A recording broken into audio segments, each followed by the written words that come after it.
रात के 2 बज रहे थे। पूरा शहर सो रहा था, लेकिन अमन की आंखों से नींद कोसों दूर थी। टेबल लैंप की हल्की रोशनी में उसके कमरे का कोना कोना अंधेरे से घिरा था। बाहर से बहती हवा खिड़की के पैनलों से टकरा रही थी और उस सन्नाटे में एक अजीब सी सरसराहट खुली हुई थी। अमन अपने लैपटॉप स्क्रीन पर घूर रहा था। एक पुरानी फोटो खुली थी। तस्वीर में 4 दोस्त खड़े थे, अमन, रोहित, समीर और विशाल। लेकिन इनमें से अब सिर्फ 3 ही इस दुनिया में थे। विशाल की मौत को 6 महीने हो चुके थे। उस रात भी अमन को नींद नहीं आ रही थी। विशाल की मौत एक एक्सीडेंट में हुई थी, कम से कम यही कहा गया था। लेकिन अमन के मन में हमेशा से यह खटका रहा कि कुछ तो गड़बड़ थी। तभी फोन की स्क्रीन चमकी। अनजान नंबर। अमन ने स्क्रीन पर नजर डाली। नंबर सेव नहीं था, लेकिन अजीब बात यह थी कि नंबर का कोड किसी पहचाने हुए इलाके का नहीं था। उसकी उंगलियां हल्के से कांपी। रात के इस समय कौन हो सकता है? कॉल रिसीव करने से पहले उसने घड़ी देखी, 2:03। उसने फोन उठाया। अमन। हेलो। कुछ सेकंड तक सिर्फ सन्नाटा था। फिर एक बहुत हल्की कांपती हुई आवाज आई। आवाज अमन। उसके पूरे शरीर में ठंडक दौड़ गई। आवाज जानी पहचानी थी। ये विशाल की आवाज थी। अचानक टूटी आवाज अमन का गला सूख गया। उसका दिल जोर जोर से धड़कने लगा। अमन कौन? फोन पर एक अजीब सी फुसफुसाहट सुनाई दी, जैसे कोई बहुत दूर से बोल रहा हो, जैसे किसी के होंठ स्पीकर के बहुत करीब हों। आवाज, मैं वापस आ रहा हूं। फिर लाइन कट गई। अमन हक्का बक्का बैठा रह गया। उसके हाथ पसीने से भीग चुके थे। उसने झट से कॉल लॉग देखा।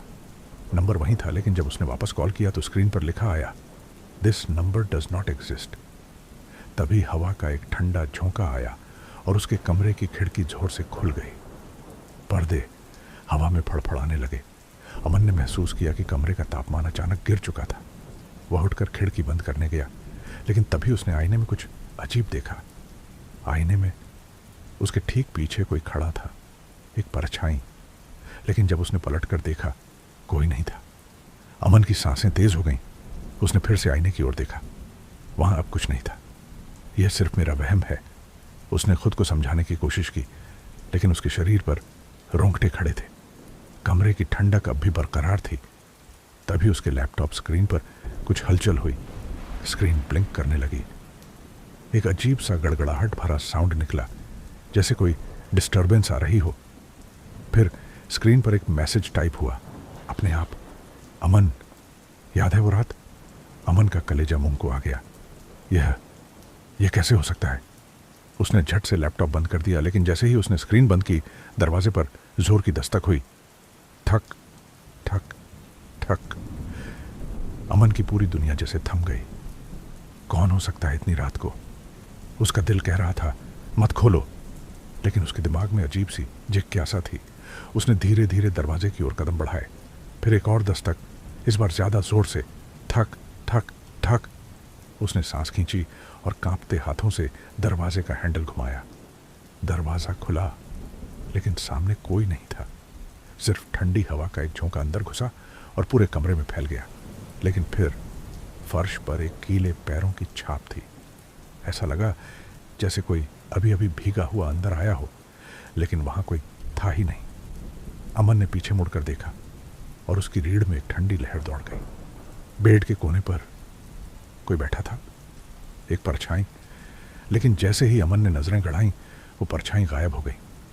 अमन की धड़कनें बेकाबू हो गईं। तभी उसके फोन पर फिर से वही अनजान नंबर चमका।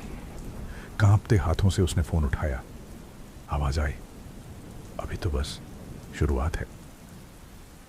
अमन का पूरा शरीर पसीने से भीग चुका था।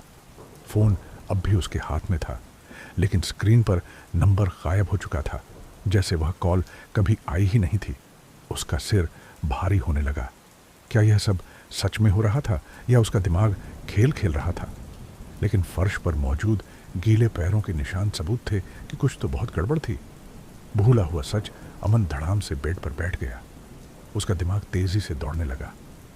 अभी तो बस शुरुआत है। विशाल की मौत को 6 महीने हो चुके थे, लेकिन अमन को अब भी उस रात की सारी बातें धुंधली याद थीं। वह रात जब विशाल लापता हुआ था।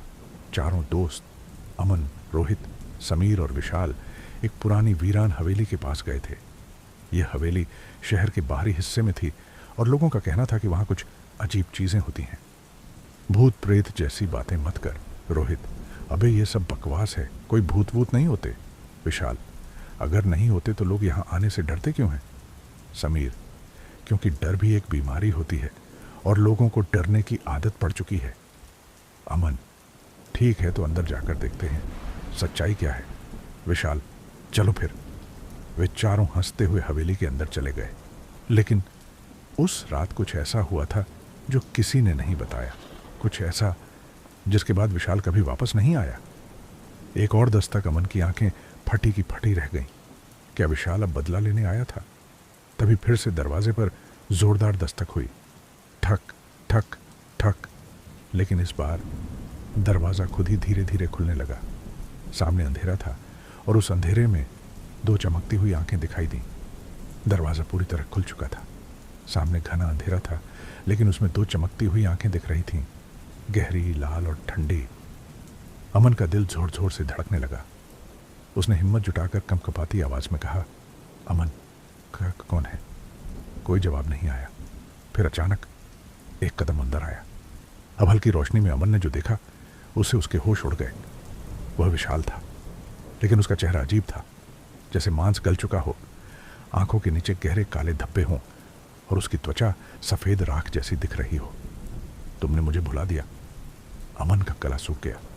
उसके शब्द उसके होंठों से निकल ही नहीं रहे थे। विशाल एक कदम और आगे बढ़ा। अब वे आमने सामने थे। अमन को विशाल की सांसों से गंध महसूस हुई, एक सड़ी हुई, दम घोंटने वाली गंध। अमन, तुम यहां कैसे? विशाल, तुम्हें सच याद है ना? अमन के दिमाग में एक झटका सा लगा। फिर हर चीज कालेपन में डूब गई।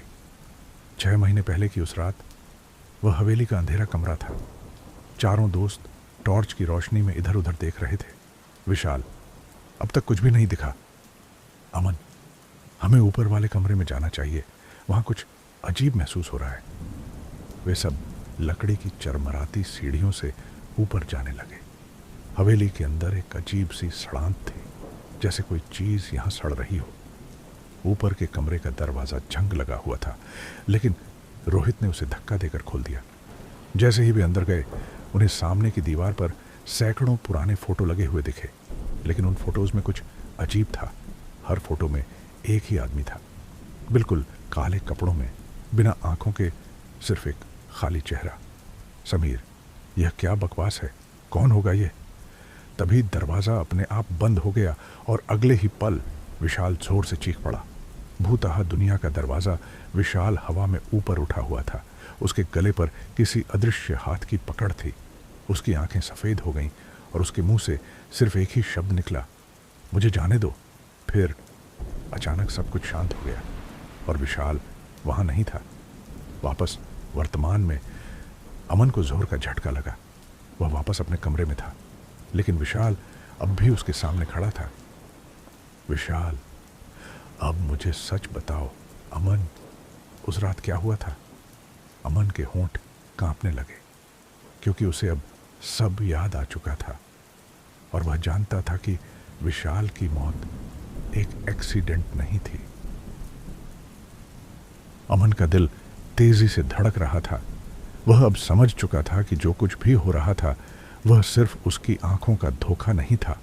वह विशाल था, लेकिन अब कुछ बहुत अजीब था। विशाल का चेहरा बिल्कुल वही था, लेकिन उसकी आंखों में कोई जान नहीं थी, जैसे वो मरा हुआ हो।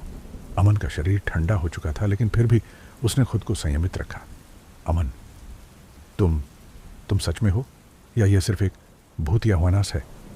विशाल अब थोड़ा मुस्कुराया, लेकिन उसकी मुस्कान में कुछ भी सजीव नहीं था। विशाल, तुम नहीं समझ रहे हो अमन, वह धीरे से बोला। तुमसे ज्यादा मैं जानता हूं कि तुम क्या कर रहे थे उस रात जब तुमने मुझे छोड़ दिया। अमन के पैरों तले जमीन खिसक गई। वह अपने भीतर एक भारी अपराध बोध महसूस कर रहा था। वह रात, वह बर्बाद किया हुआ फैसला, 6 महीने पहले हवेली में सब कुछ अचानक बदल गया था। विशाल की चीखों के बाद बाकी तीनों दोस्तों ने उसे छोड़ दिया था। वे डर के मारे उस कमरे से भाग गए थे और विशाल को वहां अकेला छोड़ दिया था। अमन को याद था वो पल जब उसने विशाल को मदद करने के बजाय अपनी जान बचाने की कोशिश की थी। विशाल, तुमने मुझे अकेला छोड़ दिया अमन, तुम्हें कभी माफ नहीं कर सकता। अब विशाल की आवाज में गहरी नफरत और दर्द था। भय और अंधकार का अंत नहीं। अमन की आंखों में आंसू थे, लेकिन उसने कभी नहीं सोचा था कि जो उसने किया था वह इतना भयानक होगा। विशाल, मुझे बहुत अफसोस है, अमन ने कहा। लेकिन विशाल सिर्फ हंसा, एक हड्डी चीरने वाली हंसी। विशाल, अब तुम क्या करोगे? मैं तुम्हें छोड़े बिना जाऊंगा, मैं तुम्हारा पीछा करूंगा तब तक जब तक तुम मुझे माफी नहीं दे दो। अमन की आत्मा जैसे कांप उठी। फिर वह भूतियां आंधियों जैसी आवाजें सुनाई देने लगीं जो हवेली से बाहर के अंधेरे में से आ रही थीं। यह किसी अदृश्य शक्ति की गड़गड़ाहट थी। अमन को महसूस हुआ कि वह सिर्फ विशाल की आत्मा का शिकार नहीं था, बल्कि कुछ और भी है, कुछ बहुत बड़ा और खौफनाक, जो हवेली से बाहर अब उसकी तरफ बढ़ रहा था। द्वार का खुलना, फिर अचानक कमरे की दीवार से एक दरवाज़ा खुला। यह दरवाज़ा ऐसा था जो पहले वहाँ कभी नहीं था, एक अंधेरे साए जैसा दरवाज़ा जो उसे कहीं और ले जाने वाला था। अमन ने उस दरवाजे की ओर देखा और उसकी आंखों में डर की एक नई लहर दौड़ी। क्या यह दरवाज़ा सिर्फ विशाल की आत्मा का था, या यह किसी और बुरे शक्ति का रास्ता था? विशाल, तुम नहीं बच सकते अमन। लेकिन अमन ने अपना कदम आगे बढ़ाया। अभी या कभी नहीं। अमन का दिल डर और उलझन से भर गया था। विशाल की आत्मा अब उसे घेर चुकी थी और वह किसी भी पल उसे अपनी दुनिया में खींच सकता था। लेकिन अमन ने खुद को संभालते हुए उस दरवाजे की ओर कदम बढ़ाया। विशाल, कहाँ जा रहे हो अमन? तुम नहीं बच सकते। विशाल की आवाज़ एक सर्द हवा की तरह अमन के कानों में गूंज रही थी, लेकिन वह रुकने वाला नहीं था। उसे पता था कि अब उसे उस दरवाजे का सामना करना होगा, चाहे जो हो। उसने अपने कदम तेज किए और दरवाजे के पास पहुंचकर उसे हाथ से पकड़ लिया। दरवाज़ा ऐसा था जैसे किसी और दुनिया का गेट हो। उसका रंग स्याह था और उसके चारों ओर जैसे कोई काली ऊर्जा लहर रही थी। अमन ने अपनी आंखें बंद की और एक गहरी सांस ली, फिर दरवाज़ा खोला। एक नई दुनिया का खौफनाक प्रवेश। जैसे ही दरवाज़ा खुला, अमन को एक भयानक दृश्य दिखाई दिया। सामने कोई सादा जगह नहीं थी। यह एक अंधकार में सुरंग जैसी जगह थी, जहां सिर्फ अजीब सी छायाएं चलती दिखाई दे रही थीं। वह डरते हुए अंदर बढ़ा। जैसे ही वह कुछ कदम आगे बढ़ा, दरवाज़ा बंद हो गया, सिर्फ एक जोर की आवाज़ के साथ। अब वह पूरी तरह से उस दूसरी दुनिया में था। अचानक उसके कानों में भूतियां आवाज़ें आने लगीं। वे आवाज़ें विशाल की थीं, लेकिन साथ ही कुछ और भी थी। एक छायादार और नीरव सी आवाज़, विशाल, तुमने कभी नहीं सोचा था अमन कि तुमने मुझसे ज़्यादा कुछ खो दिया है। अमन रुक गया।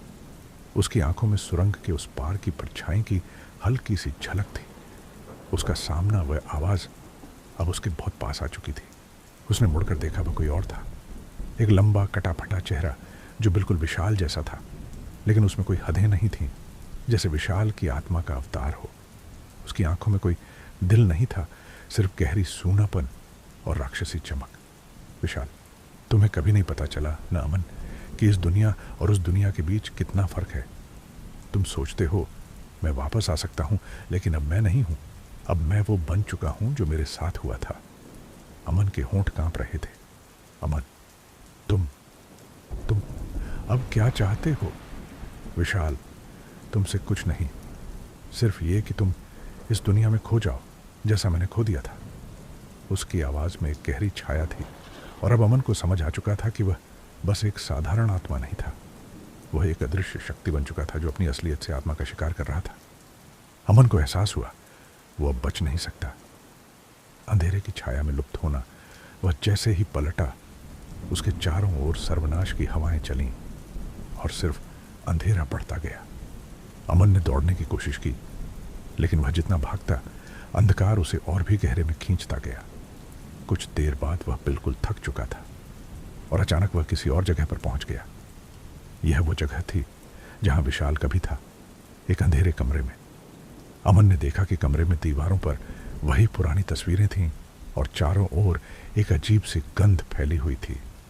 उसने महसूस किया वह अब सिर्फ एक और आत्मा बन चुका था, जो हवेली में फंसी हुई थी।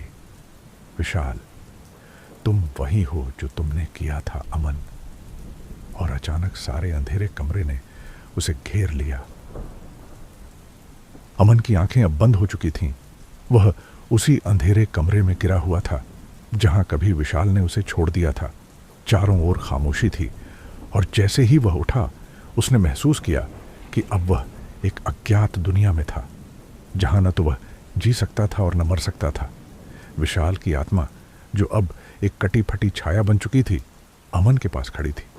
विशाल, अब तुम समझ गए हो अमन, अब तुम भी मुझे बन चुके हो। अमन की आंखों में डर था, लेकिन उसे अब कोई रास्ता नहीं दिखाई दे रहा था। वह एक भटकती हुई आत्मा बन चुका था जो हमेशा इसी हवेली में फंसी रहेगी। उसकी आंखों में वही खालीपन था जो उसने विशाल के चेहरे में देखा था।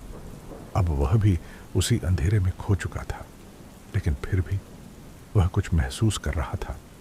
एक हल्की सी उम्मीद, जैसे कोई उसे देख रहा हो, या फिर शायद कोई और उसी अंधेरे में था जो कभी इस दुनिया से चला गया था। और तभी एक हल्की आवाज आई, जैसे किसी ने कहा हो, क्या तुम भी इस दुनिया का हिस्सा बनना चाहते हो? अमन ने धीरे से सिर उठाया। यह कहानी कभी नहीं खत्म होती। वह अंधेरे में खो गया और हवेली में उसकी आवाज मौन हो गई। उसकी आत्मा विशाल के साथ अब हवेली के उन खोखले गलियारों में भटक रही थी, कभी रुकने के बिना, कभी किसी को डराने के बिना। क्योंकि कभी कभी डर एक ऐसा खेल बन जाता है जो कभी खत्म नहीं होता।